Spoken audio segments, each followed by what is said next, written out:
Welcome, everybody. You're very welcome to our event this evening. Thank you so much for joining us. We are just going to wait for a few minutes for a few more people to join us here in the Zoom room. Thank you again for your time, and thank you so much for joining this event this evening. My name's Gareth Dyke. I work with a company called Reviewer Credits, and in just a moment, I will give you a few pieces of information about our company, about Reviewer Credits. As we go through our event this afternoon, you are very welcome to put any comments in the chat box. We would love to get your comments. We'd love to get your feedback. We'd love to get your questions, because the point of this event, the idea behind this event today, is in partnership with our great friends and colleagues at the IVPN network to get some feedback and thoughts and ideas and how peer review could be improved for, in particular, young researchers. So absolutely, greetings. I'm in Budapest. Colleagues I know are in other parts of the world. Greetings from Belgium. It's great to see you, ML. Anyone else would like to let us know a little bit about themselves? Do put that information into the chat box. And this evening, we are joined by a fantastic panel of colleagues, Ahmed, Ruth, and Omnia. Why don't you say hello to our audience? Ahmed, how are you doing this evening? Everything okay with you? Hello, Dr. Garrett, how are you doing? Yeah, I'm really super excited for this session, and I'm sure that we will learn a lot of information from your side, Doctor. And Ruth, how's things? Thank you so much for joining us, Ruth. It's great to see you again after all this time. Yeah, it's a pleasure to be here. I think this will be a great session and looking to learn from everybody for sure. Hope so, hope so. Omnia, how are things in Alexandria? Nice to have you with us this evening, and thank you so much for joining our panel discussion. Thank you, Doctor, and I'm very excited for this session. Really, it's my first time to participate in something like that, but I'm pretty sure that I'll get information. Hope so. Well, that's the idea. We're going to talk about peer review. Let me just get started by saying a few things about our company, about our startup. Our company is called Reviewer Credits. My name is Gareth. As I mentioned already, you can, of course, feel free to get in touch with me. My email is there on the bottom of the screen, my phone number for WhatsApp, and so on. Who are we, I hear you ask? Well, that's a great question. Reviewer Credits is an innovative and independent from publishers, independent from journals, very important. And we provide a platform, as you'll see over the course of this evening, as we discuss and talk about peer review, we provide a platform whereby peer reviewers can sign up and then get matched to journals. So you can be sure that the journals inviting you to perform peer review, as will happen throughout your career, you can be sure that those journals are really good journals. They're valid journals. They're not predatory or dodgy. They are journals and editors who are going to help you in your career. So we provide that. We also have a mechanism whereby when you do a peer review for a journal, for a publisher, you get rewarded with credits on the platform. So you can then go into our Reviewer Credits reward center and get rewarded. You can use your credits to buy something that will be helpful to your future career, we hope. So such as a translation service, an editing service, or some other kind of service that will help you to improve your research, a figure, a video, an audio podcast, for example, that will help you to enhance your career. So we're entirely free. Do have a look at reviewercredits.com. Do jump on over to that website, maybe sign up if you have a few moments, and you can then be matched with journals and have the chance, when you do peer review, to get credit for that. And that's a big issue in scholarly publishing. Many reviewers often feel that they're working for the big publishers, they're working for journals, and they're not getting anything back for it that they can then use to build and develop their career. So that's what we're all about at Reviewer Credits. Let me give you a quick question before we get started with our questions for our panel this evening. What do you think the main function of peer review is? And I always ask this question at the start of events that I run on peer review, because it's really interesting to see what the kind of answers are that people do tend to give when they provide us with the answers to these questions. So let's see what we can get from everybody. If you'd like to just give me an A, B, C, or D, or a 1, 2, 3, or 4 in the chat box. What do you think the main function of peer review is? Of course, is it to make sure that famous professors get their work published in the best journals possible? If you think that's the main function of peer review, then do go on and give us an A or a 1 in the chat box. Is it to maintain the integrity of scholarly publishing? Give us a 2 or a B in the chat box. Is it to help us improve our work, to help us improve our research work? Or is it D, to ensure that reviewers get the chance to have a look at all of the data?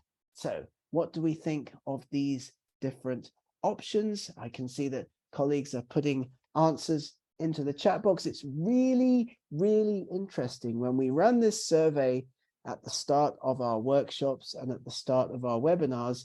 Many people go for option C. They think, they assume, they write that the main function of the peer review process is to help us as researchers improve our papers, to help us get the quality of our published work up to a higher standard. But that's not actually the main function of the peer review process. The main function of the peer review process is actually to police and quality control the integrity of the scholarly record. Much more important than helping us as individual researchers increase the quality of our own work. We are using, we are trusting, we are relying on peer review at international journals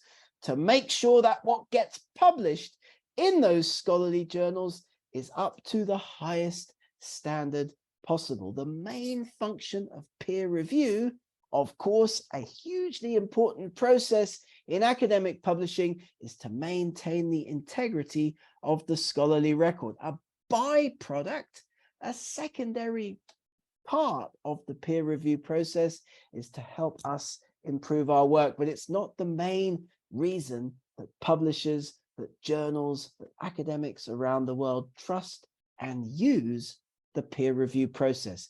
So a very interesting start to our time together this evening. Just a quick question about what peer review actually is. And what we did was we looked at how people feel about peer review. Generally, researchers, academics feel very scared and intimidated about the peer review process. They feel, as researchers, when they get to the end of the peer review process, they've survived some kind of battle. And that's never something that they want to celebrate. And often the same is true for peer reviewers as well. So part of our goal at Reviewer Credits is to help people to feel that peer review is something that is enhancing their career, something that's giving them access to transferable skills, something that we're going to talk about a little bit in our event together, I hope, this evening. It shouldn't be an ordeal. It should be something that is more of an enjoyable experience. So let's get into it. We got a number of questions in earlier over the last few weeks as we were advertising this event, some questions for our panel of up-and-coming researchers with us this evening. Let's go first to Ruth, who's the top of my screen in front of me on this Zoom event. Ruth, which of these questions would you like to go with to get us started this evening? And don't forget, our audience, if you'd like to put any questions or any comments or any feedback into the chat box, that would also be absolutely fantastic. Ruth, how are you doing? And which of these questions is your starter for 10, as we would like to say? How are you doing? I think it's only fair to start from the beginning. So the first question says, why and when would you accept to perform a peer review? So we've discussed why peer review is very important. And I believe that the most important thing for a peer reviewer is that they know what they're reviewing.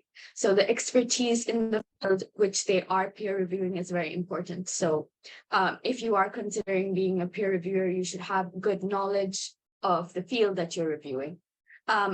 Also, peer reviewing is a very altruistic thing. Usually you volunteer to do it. So that availability and time availability. So when you have enough time, you have an interest for contributing to peer review, it's a good option. As well as I think peer review has its advantages. You build your career. It's always great to be a peer reviewer, and you like help yourself, you help the authors that are writing, as well as the journal for a great article. Awesome. So, I mean, yourself, like, you've been invited to perform peer review. Like, would you accept every article that you get invited to look at, or would you be selective about which ones you'd potentially agree to review? Maybe those more specific to your subject area, potentially? Exactly. I think it's not fair to the authors, the journal, if you just for yourself, if you accept everything, it's not really an English. I might be good in English, but I'm not good at medicinal chemistry, for example. So I can't really review a paper that is good in medicinal chemistry, whereas I could do something for pharmacy practice. So I think you have to know what you're good at, because it's not only for your benefit, it's also for the benefit of the journal and the authors as well. Awesome. Fantastic. Thank you. And let's go to some of our other, Ahmed or Omnia, do you want to jump in on this particular question? When and why would you accept to perform a peer review? Ahmed? Omnia? Actually, I think like both, I supposed to choose the things that I can give more in the topic. For example, if my specialty is covering clinical pharmacy, for example, like me, so I'm supposed to go through the topics or papers that are in this specialty. But going away may be difficult for me to get the knowledge, making me able to peer review something like that, and also will be something bad for the author or the paper itself. Maybe something not getting benefit for them, because I will not be able to review it with the best way. Yeah, you should never, ever be afraid when a journal writes to you and asks you to peer review a paper to say, this is not within my area of expertise, turn it down. Like, that's really, really important. And we would encourage everybody to have the confidence, even if you get that invitation from like Nature Medicine or, Nature, like Science, like if it's not a paper that's within your field of expertise, have the confidence to turn that down, because that's actually really helpful to the journal editor, much more so than you taking it on and doing a mediocre job. So yeah, absolutely, Omnia. Ahmed, did you have something to add to that? I really agree with Dr. Omnia and Ruth about choosing to people who it's expertise. So if I have an experience in a specific field, so okay, I will do a peer review in the field that I really understand it, and especially in the field that have a critical role that depends on the articles. For example, here in healthcare professionals, physicians, pharmacists also take care and see the articles. So the peer reviewer had the great role. She should have high experience in the field, that they make sure that the ideas or the info that there is valid and can be applied in real life, that it can save a lot of lives. What journals are looking for are expert peer reviewers who are going to do a good job in the shortest possible time. And that's also a big issue for journals. Inviting researchers to do peer review? Now, this is a question that's not on the list, but it's a question that gets asked all the time. Like, and you've all published articles, I know, like how long should you wait? How long should a peer review take? Like, what's a reasonable amount of time to wait for a paper to come back from a journal after peer review? Ruth, I can see you nodding. You've been waiting for like 6 months for a paper to come back from a journal or something like that? I think the first experience I had with a journal, we really looked into the period that it would take for the article to probably be published. So as long as it meets that standards, maybe like 1 month, 2 month, 3 month, according to the journal, that's fine. But the most recent article I tried to get published, it took a really long time. It took like maybe like 4 months, 5 months with no reply. So that's a lot of time that you're wasting. And yeah. I mean, what should you do? Like, this is another piece of advice that we give to researchers all the time. If it takes longer than about 6 weeks to get those comments back from peer review, it's time to start writing those Yeah, friendly, exactly. constructive emails to journal editors. What about Ahmed and Omnia? Have you waited a long time for peer review to come back? What should be a reasonable amount of time to wait, do you think, for a paper to come back after peer review from that expert peer reviewer? I don't have this experience till now, but my colleagues have do so, and I think the same as Ruth. Mainly 2 to 3 months will be something reasonable, but more than this, it's like wasting of time because I'm supposed to be working on more than one paper, and I need to publish it and to work on another paper. So Right. You only have one career after all, right? Like I mean, once I did a workshop in China and one of the colleagues in the audience put up her hand and said, I've been waiting for 2 years for a paper to come back from a journal, for the peer review comments to come back from a journal. What should I do? And I said, well, you should immediately write a letter to the editor and get in touch with that editor. And because of course, Ahmed, you know yourself, like it's way too long to wait. Like, how long is a reasonable amount of time to wait for peer review to come back from a journal? Yeah, for me, I believe that it can take from 3 to 6 months from waiting for the response. If it takes more than this, I think it will be a wasting of time that I'm sure that it can be refused or something like that. Excellent. All right, so let's continue with another question that we got from one of our participants before the start of this evening's session. Let's go to Omnia. Which of these questions on the screen would you like to address for us this evening, Omnia? Which of these is the one that's kind of closest to your heart and closest to your experience? mainly, I would like to go through the last question. What comments would you like to receive would help you to improve your paper? I think this is the most important question for me through this whole questions.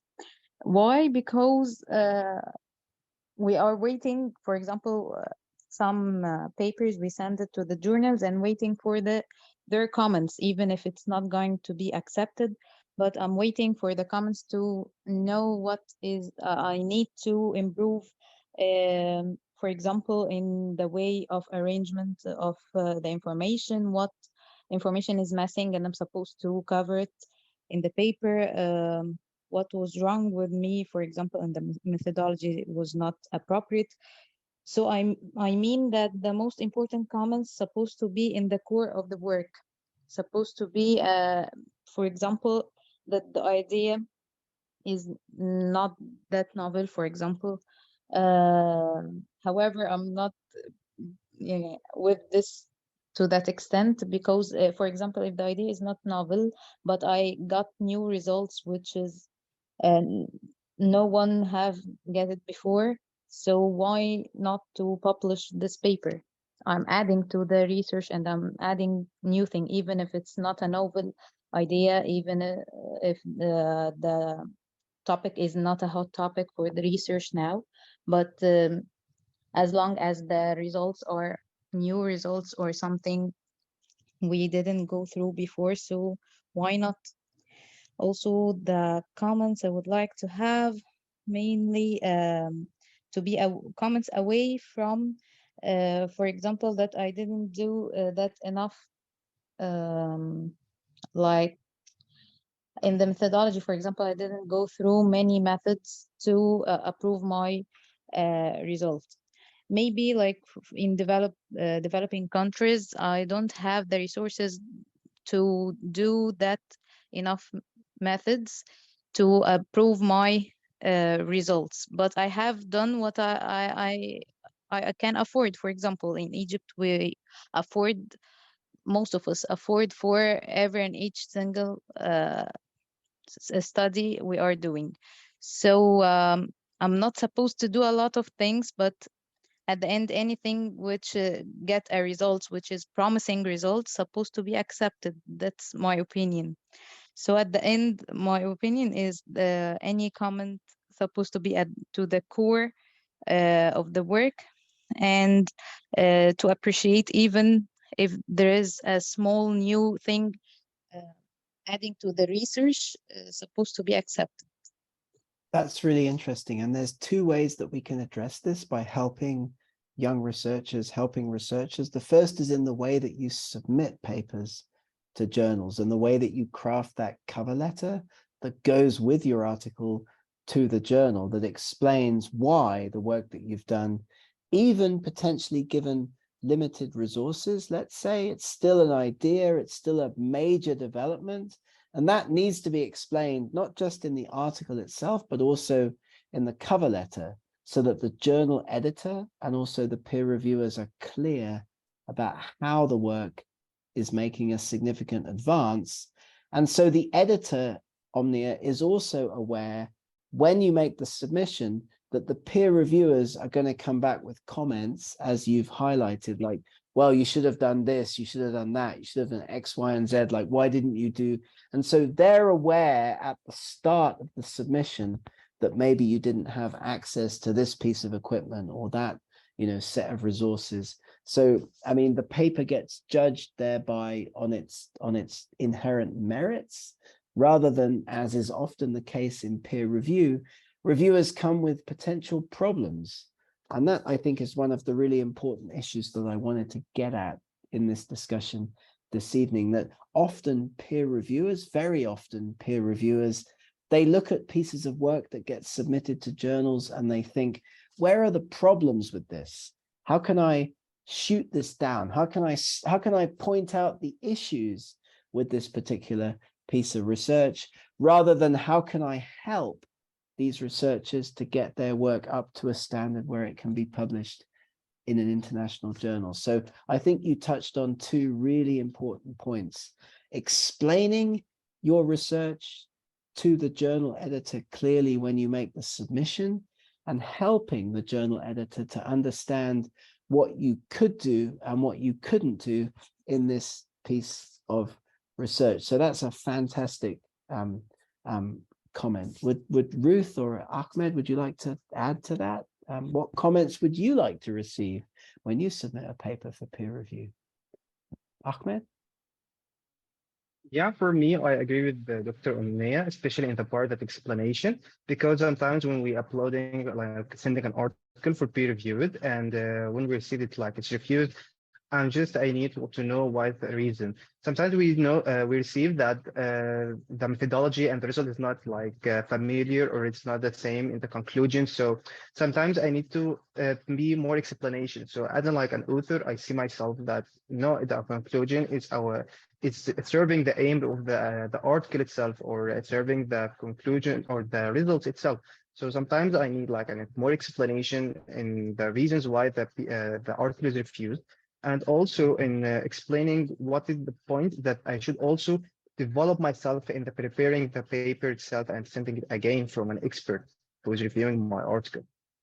Yeah, did you know, and that's a great response as well, by the way, did you know that the main area where reviewers always have issues with submitted papers, as you've both touched on, is in the method section? So we have to make sure that our method sections are as robust as possible, and also explain what we've done, not just in the method section of the paper when we submit it to a journal, but also in the cover letter. So if there are any things that we were unable to do, things that we were unable to address those are clear to the editor. I remember getting some comments back on a paper that I submitted on a dinosaur fossil when I was working in paleontology, and the reviewer actually said, why didn't they go to Brazil and look at this other member of this group of fossils in the museum in Rio de Janeiro? And we were like, well, because we couldn't afford to.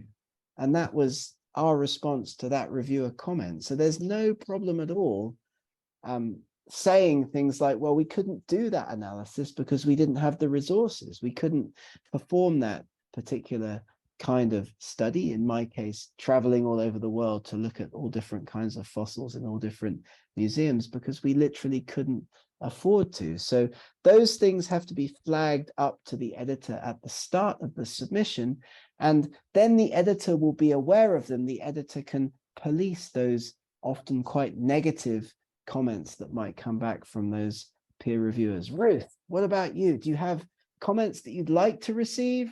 Things that you'd feel would be helpful when you send a paper off to a journal to get back in peer review?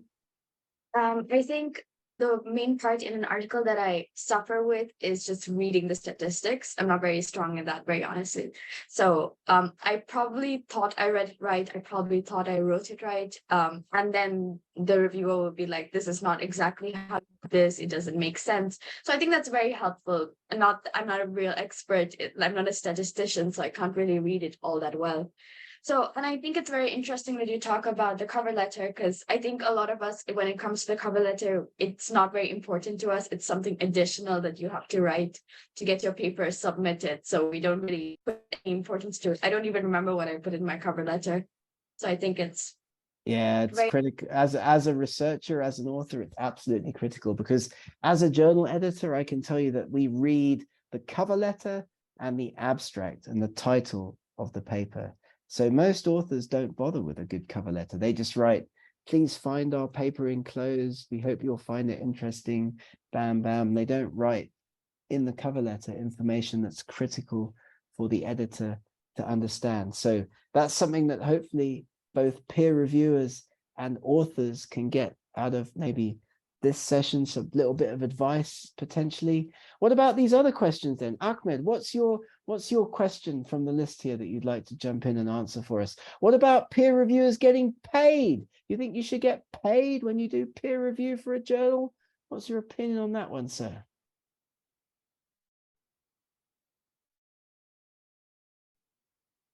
Yeah, for me, I have like an opinion. He take like months in preparing. He maybe have like hundreds of papers in the field that he is reviewing it. Sorry. So he'd have a lot of time, a lot of effort. So of course he should like get like a reward regarding his efforts in reviewing everything and sending back to the journal itself. But also, if we saw from the journal perspective, we will see that the journal also they receive like hundreds or thousands of articles. So if the peer reviewer will be paid for each article he reviewed, the journal will pay a lot of money. They purchase a lot of things, so it will be very, very difficult for them. So for me, I believe that the peer reviewer, he should like be awarded regarding the quality he's taking through the articles reviewing and even the number he's reviewing. And especially that there is like in journals like Nature that's just only accepting 8% from their articles they receive. So if they're receiving like 1,000 articles, you're just accepting 80. So you can see that there is a lot of articles that especially that it will be also refused. So why I would pay for something that also I know it will be refused. So here I can believe that, in my opinion, we can choose like the high quality or the top ranking peer reviewer with the high quality of reviewing and the high number of reviewing of articles that he can have an incentive or like besides his acknowledgement from the journal he is working with. So I think it can make the peer reviewer more satisfied, and also will get something that can help him in the life by like a small like an incentive can help him in the life. So I think this is my opinion that can help a lot. Lots of journals offer like discounts on their publication fees. Lots of journals offer discounts on their article processing charges for peer reviewers that work on papers for them? I mean, this is a really commonly asked question. Academic publishing is a $9 billion industry, and more than half of all of the academic papers that are published every year are published by just 5 companies. So almost everything that you download and you look at is published by just 5 companies. So it's such a big industry. Lots of researchers feel, how come I'm putting in my time and effort to peer review a paper for this publisher, for this journal? Shouldn't I get some money back in support of that? Omnia, what do you think about that? Should reviewers be paid for their time and energy working on academic papers for journals? Actually, I think it's at the end, it's like a job, so they are supposed to be paid. But maybe like not a payment as if it's a real job. Maybe like as you said, doctor, discounts or on publishing in some journals, maybe offers some way, or paying for the most pop peer reviewer who review a lot of papers, something like that. But at the end, I think it's supposed to be paid. Yeah, lots of people say that. And like, why couldn't I get like $100 or $50 for the time that I spend peer reviewing an article? So as I mentioned before, like, of the articles published around the world every year, this is a $7, $8, $9 billion industry. Just 5 companies publish most of the papers that we see all of the time, yet there are 56,000 academic journals out there in the world. Of course, the majority of those are in STEM disciplines. Many less are in the humanities and social sciences, but around about 56,000 journals publishing articles peer-reviewed every year. And many of those journals, Ruth, they're published by small societies. The IVPN doesn't yet have its own journal, but it might do in the future.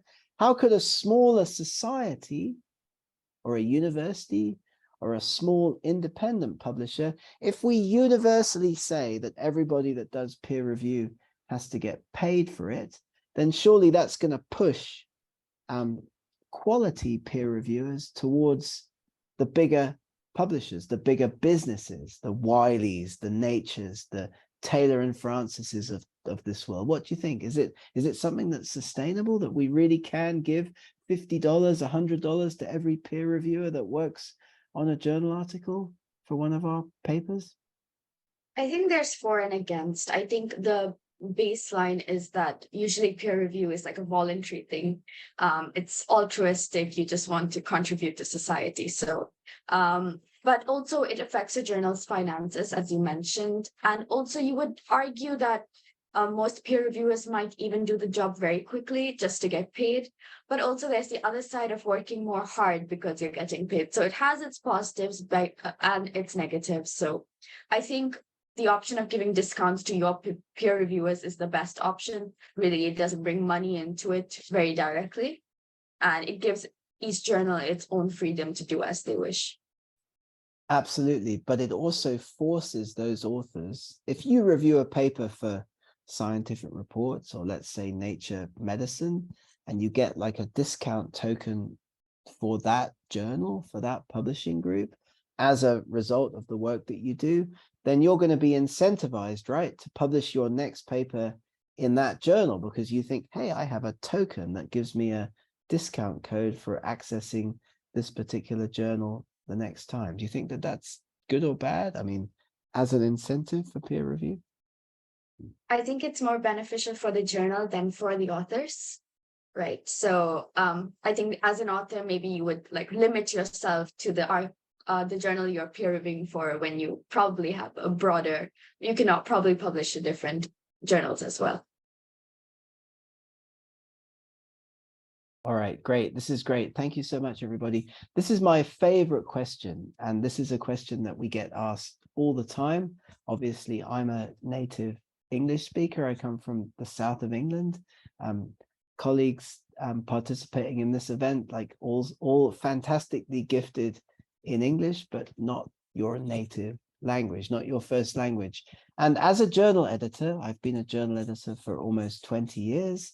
One of the most common comments, if not the most common comment that comes back to us after peer review from peer reviewers is about the English language quality of a paper. And often peer reviewers spend a lot of time editing articles. They even put the time in to go into the Word document and make some edits of the English. So Omnia, what do you think? Do you think English language is a valid comment that peer reviewers should be making on academic research? Surely it's the research that's important, not the language, the English language.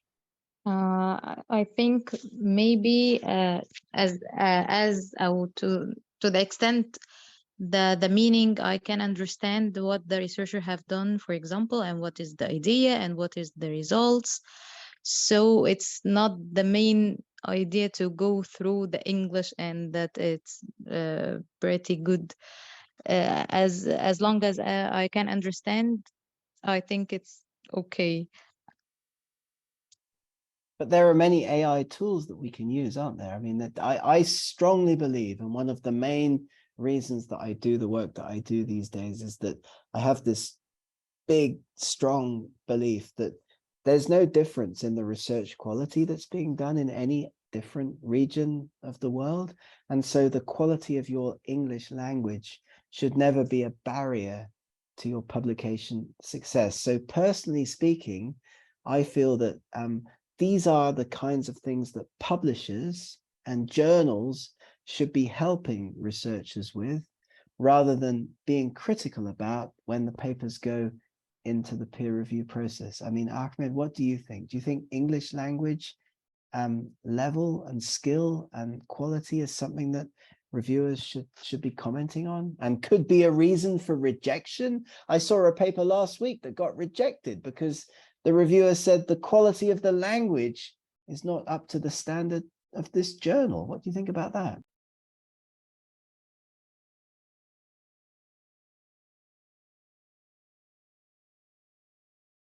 I think you're muted. Sorry. Can you unmute yourself, sir? Yeah, thank you. For me, I think that the peer reviewer can be, as we know, that one of the requirements, he should be like a good, very good or excellent in English language, that he can make sure that everything is going in clear and smooth way. And especially if, like we see in the article, that the language itself, there is no effect in the meaning that should be delivered through the article. So I think it's okay that if the peer reviewer can like accept it, especially if it's delivering the same meaning of needed in the article. And also, as we know, that sometimes at the end there is like a copy editing team, which is also responsible in reviewing the article itself, the design, the English language, all of these things, that he can also reviewing it. But the main point as a peer reviewer, he should make sure that the English he's delivering the meaning or the information needed to be delivered through the article. Yeah, I mean, I started doing training like 4 or 5 years ago, and a lot of that training was devoted to helping people get better at writing in English. But the more and more I do this, and the more that we see like AI tools and the development of ways to help people to get their work into good shape in English, these are developing fast. So, I mean, more and more, I'm coming back to the point that I made just a moment ago, which is that there's no reason why you should ever get rejected from an international journal these days, a peer-reviewed journal these days, because of the quality of your language. It should be about the science, right, Ruth? Don't you think so? I agree, especially like minor language changes, like writing styles of different authors. I think everybody has a different style of writing. So I think that should not really be edited by a peer reviewer. Or even, as you mentioned, like a language barrier, where if English is not their primary language, that should not be fixed as long as the science is sound. But also if the English is like affecting the quality of the study, if it's not being interpreted correctly, then I think it's open to peer review, in my opinion. As long as, I think what's most important is that the science is perfect. As long as it's being conveyed properly, I think that's as good as it is. And there's lots of ways that we can assess that, right? With AI tools, with other approaches. Like you mentioned statistics a little bit earlier on. Like one of the things that we can do now is we can check the statistics in a submitted manuscript using a number of different tools that don't even involve like us having to call up our favorite statistician and go like, hey, Dr.